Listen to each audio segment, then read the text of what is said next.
So we have finally solved the problem with the heating issue that we had on our vehicle, and here is how I did it. Hello guys and welcome to Clutch Hub.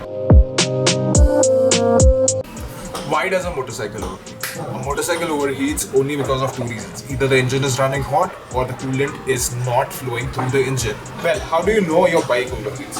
Either the engine runs too hot, there's steam from the engine, and you can also see it on the dash that there is a temperature sensor. So make sure that you keep an eye out on your temperatures. This will save you a lot of money when the engine overheats in an earlier stage rather than it overheating and seizing altogether.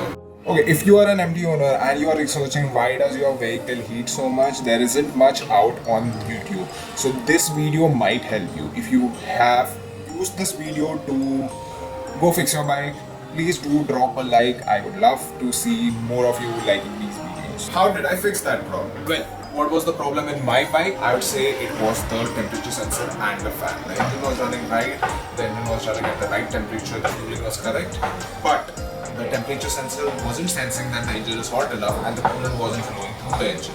Okay, so now that we know where goes what, so what needs to be replaced? Well, in my case, it was the fan and the temperature sensor. We needed to replace one sensor near the engine block and the fan as it was running like a railway fan where you need to put a comb and move it. Okay guys, I know why you are on this video and you want to know the pricing of the whole repair. Basically, the whole repair happens around in approximately 2000 to 3000 rupees, where the fan is the most expensive part and the sensor is the next one. The sensor is somewhere around in the 500s, whereas the fan is somewhere around in the 3000 to 2000 range, depending upon where you buy it from.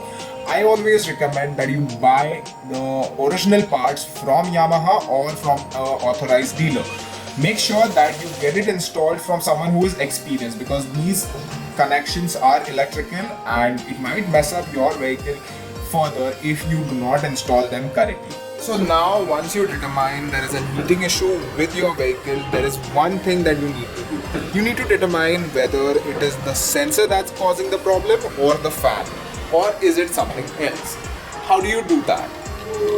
Okay guys, so checking the sensor is very much easy. You need to unplug the sensor and look for the signs. The signs are that on idle the RPMs will rise and the fan will kick in. If this is already happening on your vehicle, that means the sensor is busted.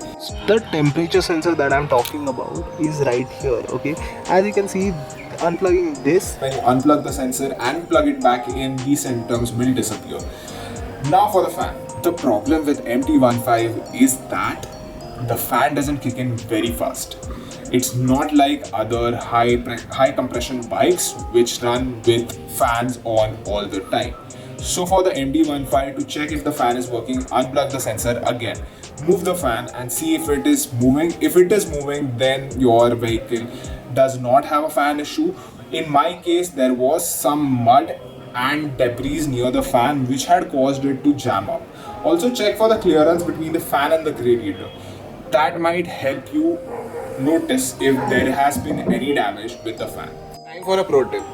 Always make sure that you wash your vehicle with a pressure washer, but never hit the pressure washer near the fan or the temperature area. I know you want to clean your bike, but always make sure that the bike battery is disconnected when you do that. Chances are the current might be flowing through the vehicle and your sensor might get damaged during that process.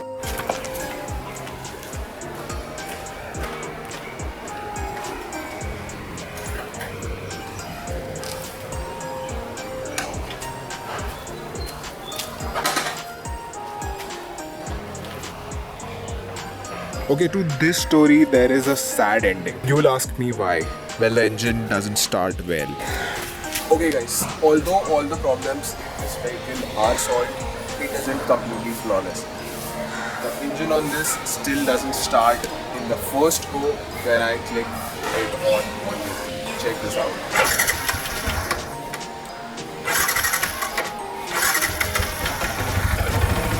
It does take some while. Okay, it does take some while for the engine to warm up and start.